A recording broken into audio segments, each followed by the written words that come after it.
Cody has really intense feelings about our church. She's been really frustrated with me, sort of withdrawing from the church that she grew up in. So are you kind of the same place? One thing that's kind of pushed me a little bit more towards it is the Buddhism class I took last semester. I wanted to be a lot more of a part of my life than it is. Mm-hmm. Yeah, like a spirituality, religion type concept.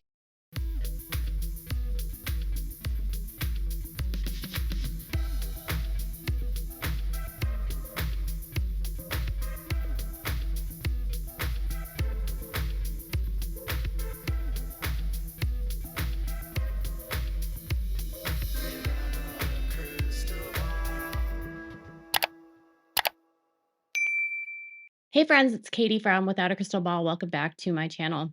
It's Wednesday, December 4th, 2024. I hope everyone's having a wonderful day. By now, you know that Robyn Brown is very controlling of her older daughters that are actually adults and can make their own choices, but still, for whatever reason, have to ask their mom permission to make choices about going to church and dating, even though they're over the age of 20. And Aurora at this point is almost 22 or 23 years old. It's actually very wild to me that this is even a thing in the world of 2024. But there's a new episode that's coming up this week, and she's going to sit down with her girls who want to go to church, right? And all of you know by now that Aurora and her sister Brianna have joined this church in Flagstaff, which is a Pentecostal offshoot of a Assemblies of God church. It is not directly affiliated with the Assemblies of God, but it has branches of the Assemblies of God that serve as the mentors to the church. It's very confusing. But the church has a 15-page statement of faith, which includes a lot of very interesting rules for people that are members. It is very conservative. And that's not to say that every Pentecostal church is conservative. It is not to say that all churches are the same. It is to say that this church that they've now become involved with is it almost appears pretty high control, dictating rules around alcohol and friends and media and marriages and divorce, rules like we might not permit divorce if your husband abuses you, and rules like we believe in divine healing, we speak in tongues, and we don't necessarily think you need to go to the doctor if you're sick. Rules about sexuality and not allowing people that volunteer to even endorse, support, or be around anyone that is gay or have that concept in their life. It's not your average Christian church. I have nothing against Christian churches, but this church and some of their hardline beliefs mirror where they came from in the AUB, even though it's not the same faith. Some of their faith beliefs are similar. The AUB practices faith healing. They don't believe in doctors very much. They speak in tongues. They believe in divine prophecy. They believe in prophecy of their prophets. They are staunchly against anyone living what they would call a same-sex lifestyle. And they have very hardline rules about dress and music and how they view and live their lives. So Cody and Robyn, if you're not familiar, have been a part of the Apostolic United Brethren. And contrary to popular belief, Robyn did grow up in this church and actually was born into the church. Her mom and dad were members, converts to this church. She lived and grew up in Pinesdale on the compound in the AUB, and then later moved to St. George, which has another branch of the Apostolic United Brethren. She lived like many people live in polygamy, where the family doesn't all live together, and this concept that all families live in one house is not actually the standard or the rule. People in polygamy live many different ways. But Robyn and Cody don't agree about the separation from the church. And I think I told you last year that someone that is connected to one of the people on the council, his name's Paul. Cody and Robyn had a meeting with Paul. Paul has his own really sordid history. He's been not nice to his wives. He's got a really bad history with that. But he's the second in line next to Dave Watson. And apparently they took a meeting with Paul not long after every single one of the women left and not long after Mary got her release. This was a mea culpa by Cody to try to get back in the good graces of the church, to make amends, and to try to make Robyn happy. My sources said that the meeting didn't really go over that well, but one of the conversations was that Cody wanted to use the property at Coyote Pass to form his own branch of the Apostolic United Brethren, allegedly, and that he was hoping that he would get the approval of the church to get people to come to Flagstaff, and then he could be a bishop, allegedly, of that division. So his plans was to use the 14 acres as a hub for the AUB. And that's really what Cody wanted to do, allegedly. And my source told me that Paul wasn't that receptive to it. And Cody doesn't have enough people in the church that are supportive of him. Obviously, because of his abandonment of his wives, the publicness of his show, the fact that he has really gone against a lot of their beliefs. He drinks alcohol and he swears and he participates in a very public life. He is more mainstream than most people in this church. He doesn't really wear his garments. He hasn't been tithing, and he has made a mockery of their church by slamming the elders. So imagine around that same time, the daughters decide they want to go back to church, and Robyn's all like, I don't know about this. Check it out. Like, have a community. I really want that in my life. I want to start dating guys who kind of believe the same thing and have the same, like, life goal as me. So I think that would probably be a good place to start. Maybe some girlfriends or something that, you Yeah. know, like some friends that are like think the same way, have the same goals Yeah. like that and stuff I like really that. want to That's good. connect in that way. So this is an interesting take. Aurora takes a Buddhism class, and she decides that after taking this Buddhism class, she realized that she wanted to have more of a faith-based spirituality within her life. And that was her motivation, because she wanted to find just a community to get back into. And Brianna, who is at the time that this is being filmed, let's assume it's the spring of 2023 or fall, she's 19 years old. And she looks terrified to even bring up to the fact that she wants to date, and looking to her mom as though she needs to have permission to date, and acting like she can't date unless she goes to a church or has her mom's permission. And Robyn, who is a controlling mother, is like, "Oh, you mean so you want to have some girlfriends? You'd like to have some girlfriends that maybe you could, have some like-minded conversations with, people that you could feel like connected to spiritually." And it's just, I don't know. Listen, there's a few things you cannot control when it comes to your children and to people. That's human sexuality. And once a woman or a young girl reaches puberty, hormones and body changes and curiosities about the opposite sex or even the same sex, depending on what their preferences are natural. You can't curb a person's desire to want to start dating or to try to meet other people to date. And you can't prevent someone who's 19 years old from wanting to date.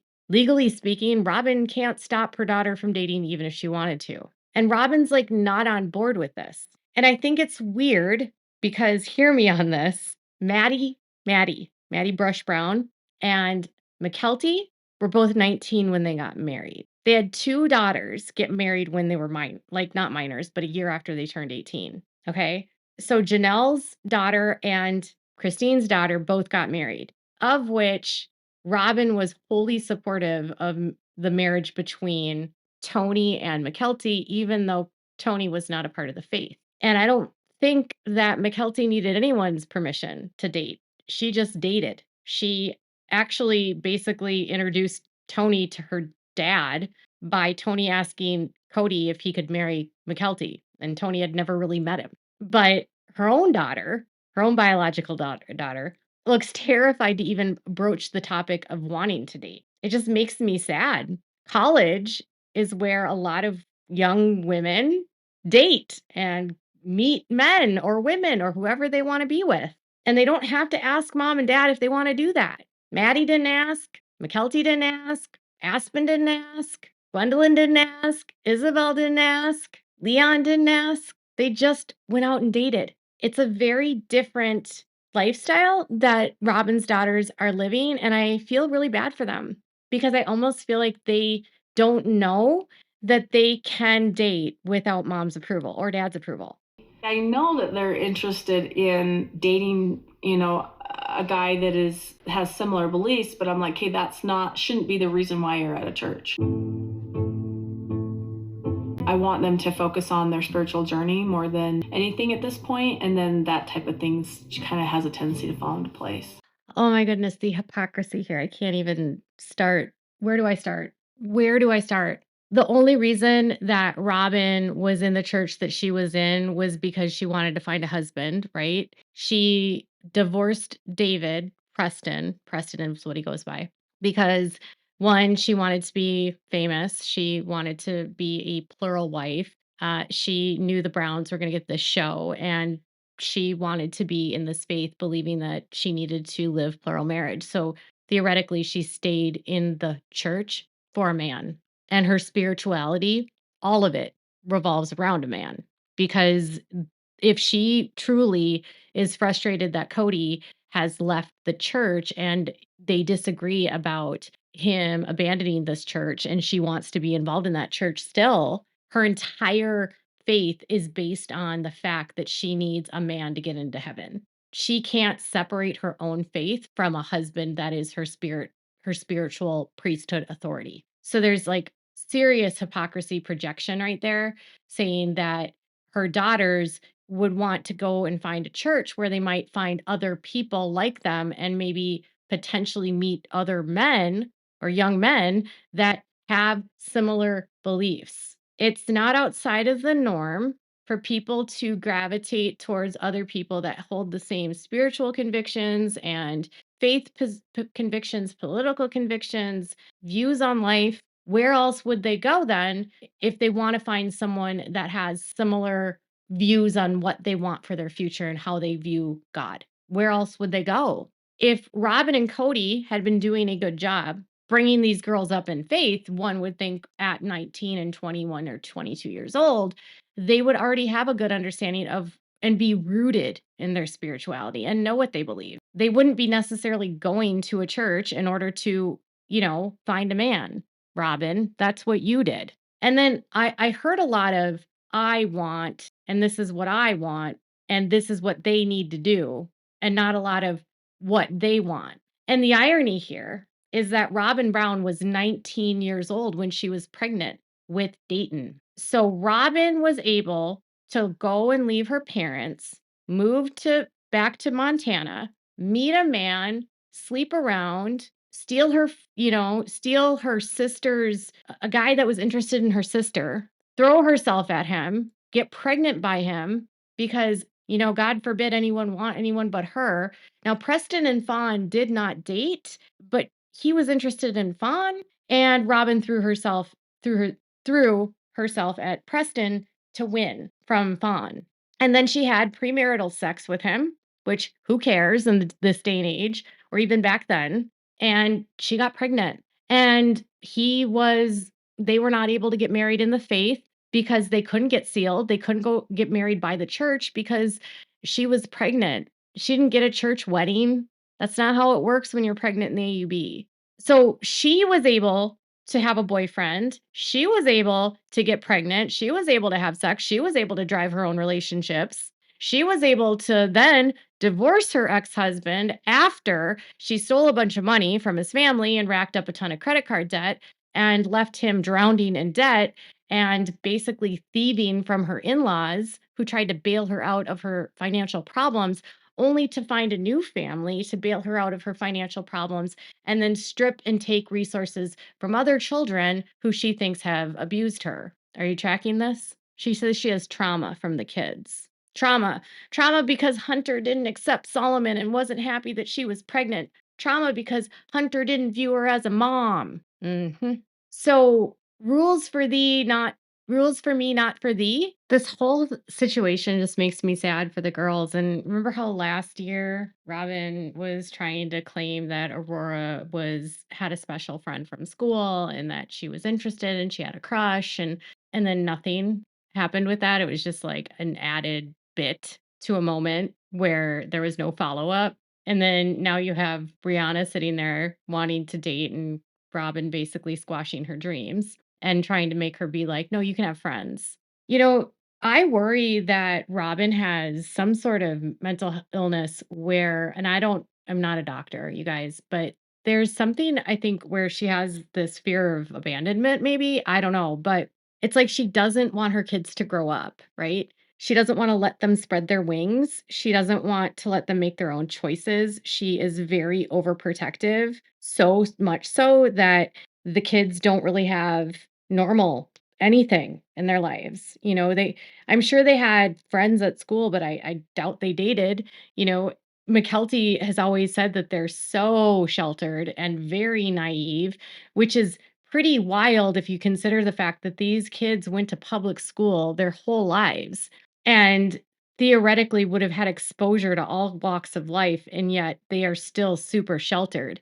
I don't know how you can have a child that's so sheltered in a public school system, which they were in, and they're in a public college. Do the kids just put their heads down and don't interact with other people? Do they just ignore everything that's going on around them? It's somehow Robin's control of them has extended into their private lives or even into their school lives to the extent that they remain so naive and almost ignorant to what they can and cannot do.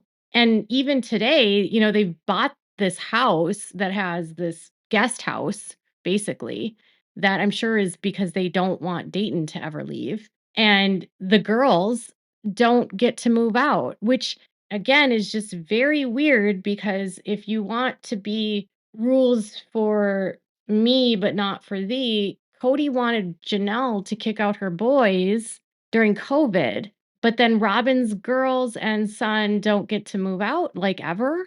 And then they say, well, it's cheaper for them to live at home. Well, sure. But it would also be, didn't you kick some of the adults out of the house and tell them they had to cover their own ways after they were 18? Is this Robin's way of keeping Cody at home and invested at home because the girls are there and the boys? I don't know. It's just all very disturbing to me, honestly. And I know that they're at this church now. There's pictures of Aurora. She's baptized. Solomon's gone to the youth group. I don't believe that they are actually truly Pentecostal. I don't believe they've actually really left their faith. When they had their house on the market, there was still Mormon imagery and, fundamentalist stuff all over their house, proving that I just don't think Robin's truly left her faith. Might be settling for something to bide her time, but I don't believe she's left that faith at all. But she wants to control what the girls do, and that just makes me sad for them. They are adults. They get to decide what they want to do, but if you're Robyn Brown, nope. God, it must be so suffocating in that home. I fear for them. And then you've got creepy Cody that's always looking at them like they're the next wife. It's just so I'm afraid for them. All right. So what are your thoughts about this? You guys, I got a really good bump yesterday and I'm so close to getting to 394,000, but I want to hit 400,000 this year. I don't know if it's going to happen, but I'd love to. If you haven't subscribed, please click the subscribe button down below and make sure to give this video a thumbs up and let me know what your comments are about this. Thanks so much for watching, everyone. Bye, guys.